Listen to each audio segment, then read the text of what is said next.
माझे नाव आस्था आहे. माझ्या भावाचा मित्र खूपच सुंदर आणि ताकदवान शरीराचा आहे. त्याला पहिल्यांदा पाहताच मी ठरवून टाकले होते, की मी त्याला माझ्या गुहेचे दर्शन नक्की करेन.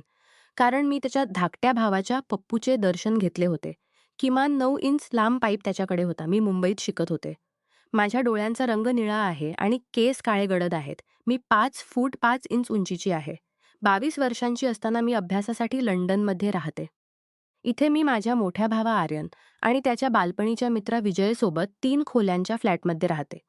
आर्यन गेल्या 4 वर्षांपासून लंडनमध्ये आहे आणि विजयही 4 वर्षांपासून त्याच फ्लॅटमध्ये राहतो. मी 1 वर्षापूर्वी इथे आले आणि घरातल्यांनी मला येण्याची परवानगी या अटीवर दिली होती की मी भावासोबत राहीन.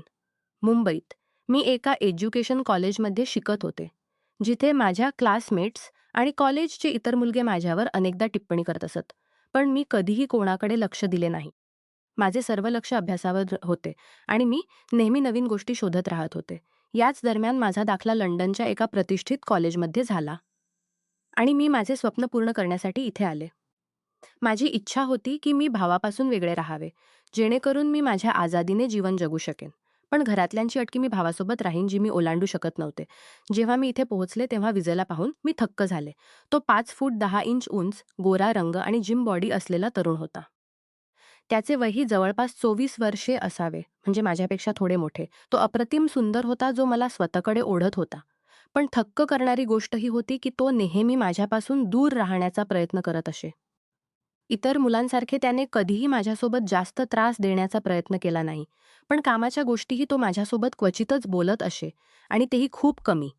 त्याची रीत अशी होती की जणू तो मला बिलकुल पाहूच शकत नाही. तो त्याच वेळी घरी येत असे जेव्हा आर्यन भाऊही उपस्थित असे.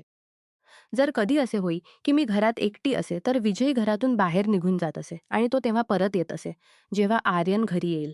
ही गोष्ट मला त्रास देत होती की अखेर तो माझ्यापासून इतका का घाबरतो. मी अनेकदा त्याच्यासोबत बोलण्याचा प्रयत्न केला पण तो दरवेळी निघून जात असे आणि जसे मला दुर्लक्ष करत असे, जणू त्याच्यासोबत कोणी बोललेच नसावे. जसे जसे त्याला मिळवण्याची इच्छा वाढत जात होती, त्याची बेपर्वाई माझ्या हृदयात त्याच्याबद्दल जिज्ञासा आणि आकर्षण निर्माण करत होती. मला ही भीतीही वाटत असे की जर मी कधी त्याच्यासोबत काही बोलले तर कदाचित तो भावाला सांगेल, कदाचित आर्यन माझ्यावर नाराज होईल. पण याच्या तरीही मी वारंवार त्याच्यासोबत बोलत राहत होते. दरवेळी मला त्याच्याकडून बेपर्वाई आणि अपयशाला सामोरे जावे लागत असे. हा मुलगा लंडनसारख्या खुलेल्या वातावरणात राहत असूनही इथल्या वाईट गोष्टी आणि बेफिकीर जीवनापासून दूर होता. जरी माझा भाऊ अनेकदा संध्याकाळी बाहेर मित्रांसोबत जात असे पण विजय अशा सर्व गोष्टींपासून खूप दूर होता. तो आपला जास्त वेळ अभ्यास किंवा आपल्या कामात घालवत असे. त्याची हीच गांभीर्यता होती ज्याने मला त्याच्याकडे ओढले आणि मी त्याला मनातच आवडू लागले होते. एकदा जेव्हा विजयची तब्येत खराब होती आणि तो दिवसभर घरीच राहिला. मीही लवकर कॉलेजमधून परत आले. पावसाचा दिवस होता आणि हवामान खूप थंड होते. आर्यन भाऊ त्यावेळी मी विजयसाठी चहा बनवला आणि त्याला दिला. मी पाहिले की तो खूप बेचैन वाटत होता. त्याने माझ्या हातातून चहाचा कप घेतला आणि शांतपणे बसून पिऊ लागला. आशिम. त्याच्या चेहऱ्यावर थकवा स्पष्ट दिसत होता. मीही एक कप घेऊन त्याच्या खोलीत खुर्चीवर बसले आणि त्याच्यासोबत बोलू लागले. मी त्याला विचारले, "तब्येत कशी आहे? काही खाण्यास आवडेल का?" तो मला कोणत्याही प्रश्नाचे उत्तर देत नसे आणि शांत राहत असे. आपली नजर कधी आपल्या लॅपटॉपवर ठेवत असे, तर कधी खिडकीतून बाहेर पाऊस पाहत असे. तो मला दुर्लक्ष करत होता, पण मी हट्टी होऊन त्याच्या समोर बसून राहिले आणि मनात विचारले की हा मला कुठपर्यंत दुर्लक्ष करेल. माझा हेतू फक्त त्याच्यासोबत बोलण्याचा नव्हता, पण मी त्याची जवळीक अनुभवू इच्छित होते. हे जाणून घ्यायचे होते की त्याच्या मनात काय चालले आहे. बोलताना जेव्हा मी पाहिले की तो माझ्याकडे लक्ष देत नाही, तेव्हा मी त्याला थेट विचारले की तो मला दुर्लक्ष का करतो? तर तो सांगू लागला, तुम्ही माझ्या मित्राची बहीण आहात आणि माझ्या मते मित्राची बहीण स्वतःच्या बहिणीसारखीच असते. मी तुमचा आदर करतो म्हणून तुमच्यापासून दूर राहतो. मी त्याला म्हटले, मित्राची बहीण मित्रही होऊ शकते. बरं तर एक चांगली मैत्रीण. तो माझी गोष्ट ऐकून थोडा वेळ शांत झाला. त्याच्या चेहऱ्यावर गोंधळाची चिन्हे होती. मी या संधीचा फायदा घेतला आणि त्याला माझ्या मनातील गोष्ट सांगितली. मी तुला आवडते आणि तुला मिळवूनच राहीन. तू माझ्या आयुष्याचा भाग बनला आहेस. माझी गोष्ट ऐकून तो काही वेळ आश्चर्याने माझ्याकडे बघत राहिला. मग सांगू लागला, ही गोष्ट बरोबर नाही. जर तुम्हाला काही म्हणणार नाही, पण चांगला आरोप माझ्यावर ठेवेल. आमची मैत्री वर्षांपासून जुनी आहे. मला नको आहे की आमच्या मैत्रीत तडा जावा. हा संबंध आर्यनसाठी खूप महत्त्वाचा आहे. मी त्याला म्हटले, तुम्ही याची काळजी करू नका. ही गोष्ट माझ्यावर सोडा. मी सर्व सांभाळून घेईन. त्या दिवशी मला खूप प्रमाणात यश मिळाले. मला वाटले की त्याच्या आतही हृदय आहे आणि मी त्याच्या हृदयापर्यंत पोहोचू शकते. त्याची हिचकी आणि काळजीने मला हा विश्वास दिला की तोही मला काहीतरी अनुभवतो.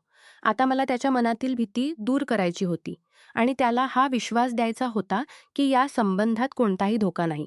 असेच वेळ जात गेला आणि पुढच्या 2 आठवड्यांपर्यंत मला कोणतेही खास यश मिळाले नाही. विजयचे वागणे अजूनही सावध होते, जरी तो आधीपेक्षा थोडे कमी दुर्लक्ष करू लागला होता. याच दरम्यान माझ्या भावा आर्यनला रात्रीच्या वेळी एक नवीन नोकरी मिळाली, जिथे आधीच्या नोकरीपेक्षा दुप्पट पगार होता. तो या प्रस्तावावर खूप खुश होता. मी भावासोबत बोलले, मी ही नोकरी करू नये, कारण मी रात्रीच्या वेळी घरात एकटी राहीन आणि मला एकटेपणाची भीती वाटते. तर तो सांगू लागला, एकटी का? विजयही त्यावेळी आमच्या जवळच उपस्थित होता. आपल्या लॅपटॉपवर काम करत होता. मी त्यावेळी त्याच्या उपस्थितीचा फायदा घेऊन म्हटले, विजय तर असा असतो जणू घरात कोणी आहेच नाही. तुम्ही असाल तर मला एकटेपणाचा अहसास होत नाही. तुमच्यासोबत बोलूनही घेते, मन हलके होते. पण विजय तर माझ्यासोबत बोलण्यापासूनही पळतो. माझी गोष्ट ऐकून आर्यन भाऊ हसू लागले आणि विजयला संबोधित करून सांगू लागले, काय विजय, काय गोष्ट आहे? ही तुमची तक्रार करत आहे. वाटते एकदा नजरवकीपणाचा तिला कंटाळा आला आहे. तर विजय एकदा नजरवर करून आधी आर्याकडे पाहिले. त्याच्या चेहऱ्यावर हलकीशी स्मित आली आणि मग त्याने लगेच आपली नजर पुन्हा आपल्या लॅपटॉपवर रोखली. मी संधी हातातून जाऊ दिली नाही आणि पुढे म्हटले, हा तर माझ्यापासून पळतो, जणू मी त्याला खाऊन टाकेन.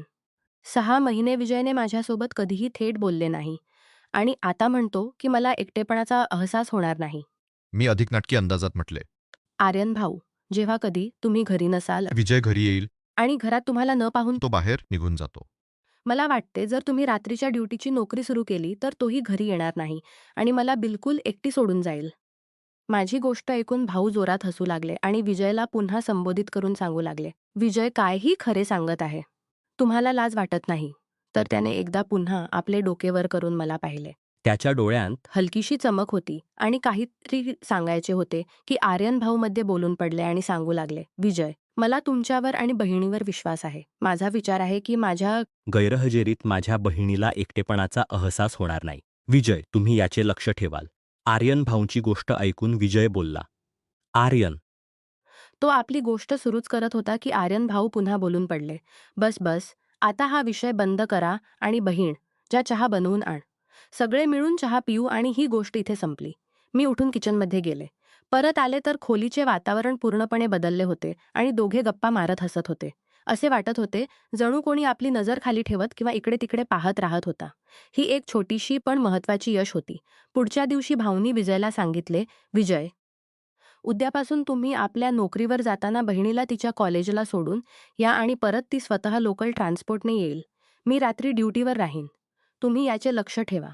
मला कोणतीही तक्रार नको आणि तुम्ही विजयला जास्त त्रास देऊ नका. नाहीतर तुमची खैर नाही. हे ऐकून मला मनात सुकून मिळाले. पुढच्या दिवशी सकाळी नाश्त्यानंतर जेव्हा विजय नोकरीवर जायला लागला, तेव्हा मी लवकरच त्याच्या गाडीचे पुढचे दार उघडून बसले. त्याच्या चेहऱ्यावर आश्चर्याचे मिश्रित भाव होते.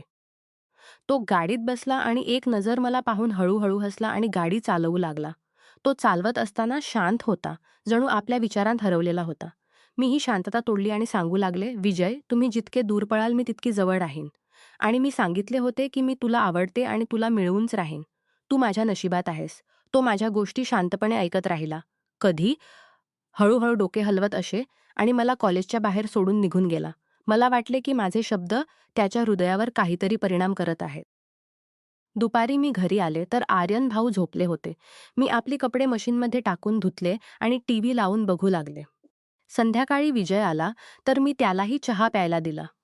इतक्यात आर्यन भाऊही उठलाय आणि आपल्या नोकरीसाठी तयार होऊ आहे. तर आर्यन भाऊ सांगू लागले, मी तर नोकरीवर राहीन. जास्त चांगले आहे. जोपर्यंत माझी रात्रीची नोकरी आहे, तुम्ही लोक बाहेरूनच जेवा. मला चिंता करण्याची गरज नाही. मी ही गोष्ट ऐकून उडी मारली की विजयसोबत मी पहिल्यांदा आज बाहेर जेवायला जाईन. हा एक असा मौका होता ज्याची मी कधीपासून वाट पाहत होते. भाऊ नोकरीवर गेल्यानंतर मी टीव्ही बघत राहिले. जेव्हा विजय आपला लॅपटॉप घेऊन आपल्या खोलीत शिरला. मी बेचैनीने त्याची वाट पाहत होते. रात्री 8 वाजता जेव्हा भुकेची तीव्रता वाढू लागली, मी विजयच्या खोलीचे दार न ठोठावता उघडले आणि म्हटले, "आज काय तुम्ही भूक हडताल केली आहे का? जर असे असेल तर यात माझा काय दोष आहे? तुम्हाला काही खाण्यास नको असेल तर मला तरी भुकेली ठेवू नका." माझी गोष्ट ऐकून विजय हसला आणि आपला लॅपटॉप एकीकडे ठेवून उठला आणि सांगू लागला, "तुम्ही अर्धा तास आणखी वाट पहा. मी KFC मधून काहीतरी आणतो." मी म्हटले, "नाही, तुम्ही घरी काही आणू नका. मीही तुमच्यासोबत चालते आणि बाहेरच जेवून येऊ." माझी गोष्ट ऐकून तो एक क्षण माझ्याकडे बघत राहिला. त्याच्या डोळ्यांत एक नवीन चमक होती. मग सांगू लागला, "चला ठीक आहे." मी म्हटले, "थांबा, मी कपडे बदलून घेते, काहीतरी चांगले घालते." तर तो सांगू लागला, "काय बदलण्याचे आहात तुम्ही? तुम्हाला कोणत्याही बदलाची गरज नाही." मी त्याची गोष्ट दुर्लक्ष केली आणि दार उघडून बाहेर निघाले. मीही त्याच्या मागे बाहेर आले आणि गाडीत बसले. त्याने गाडी चालवली आणि शांतपणे ड्रायव्हिंग करत राहिला. मी ही शांतता तोडली आणि त्याला विचारले, "तुम्ही मला जाणून-बुजून दुर्लक्ष का करता? का मी तुम्हाला चांगली वाटत नाही?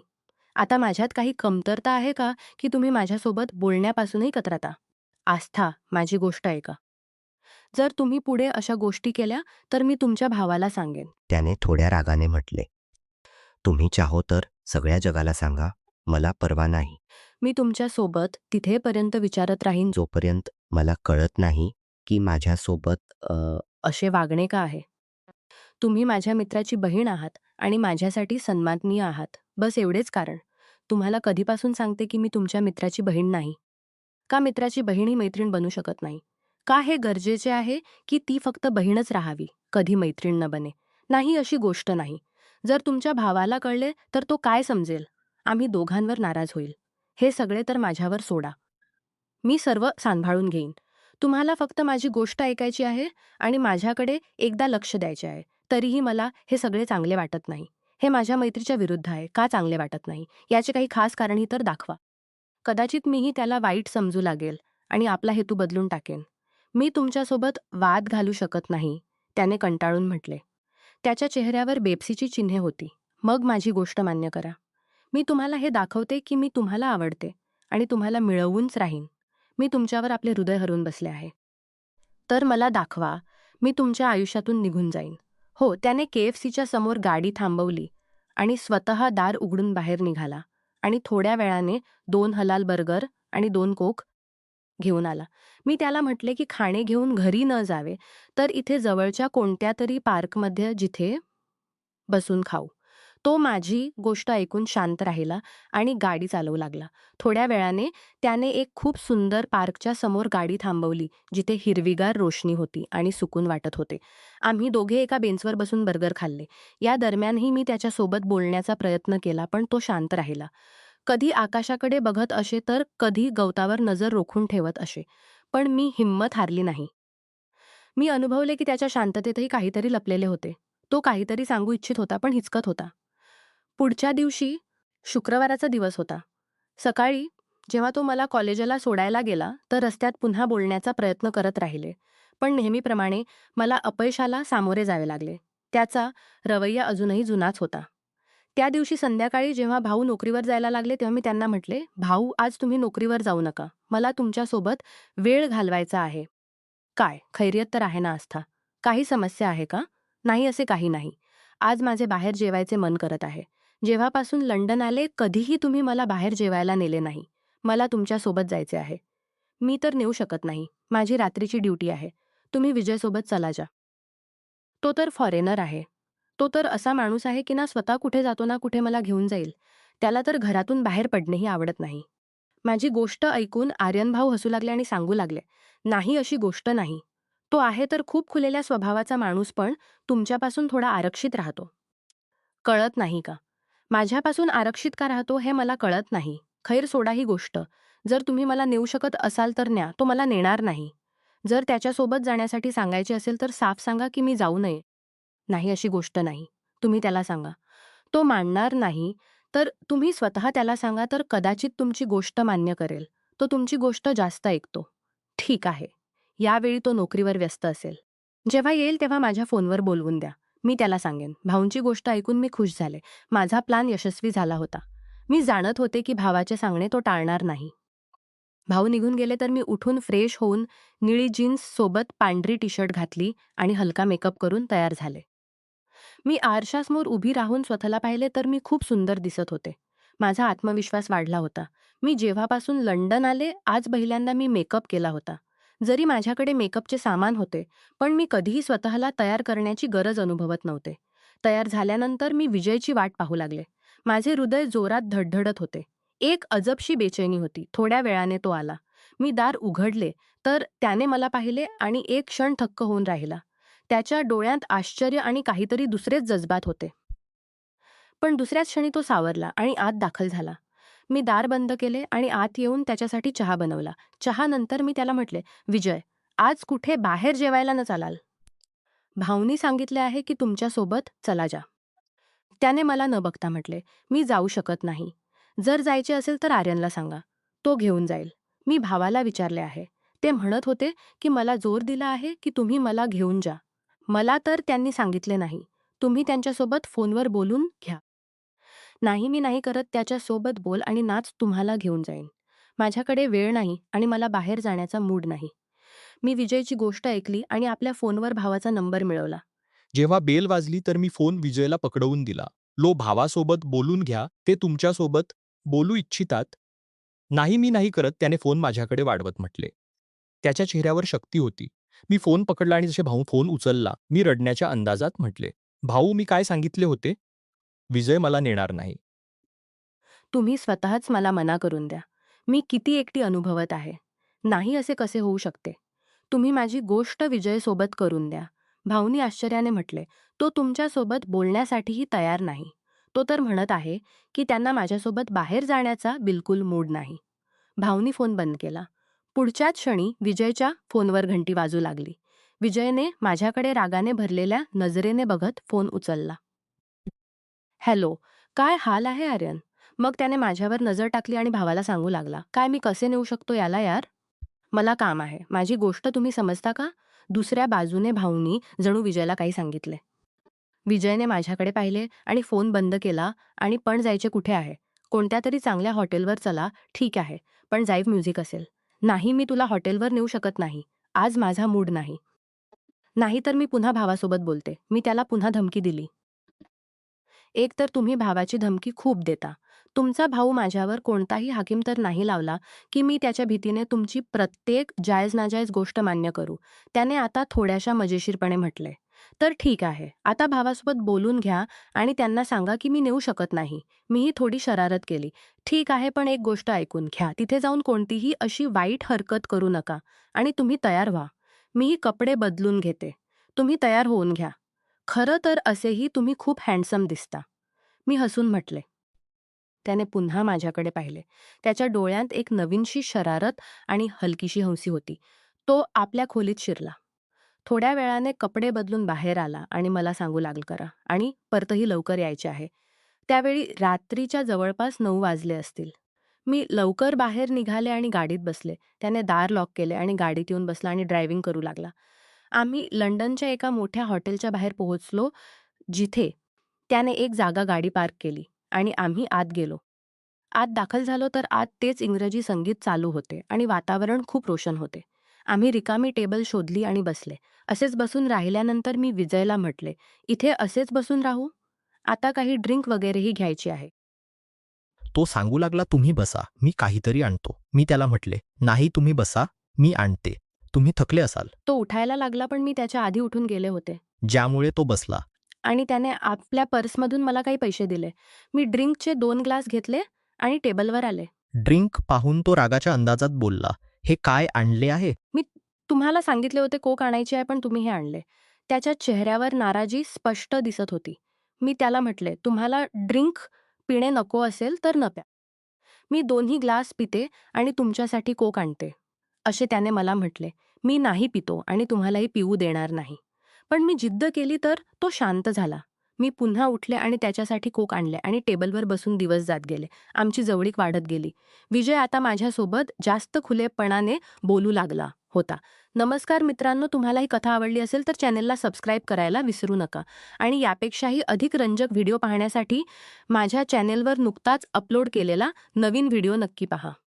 तो तुम्हाला खूप आवडेल अशी मला आशा आहे.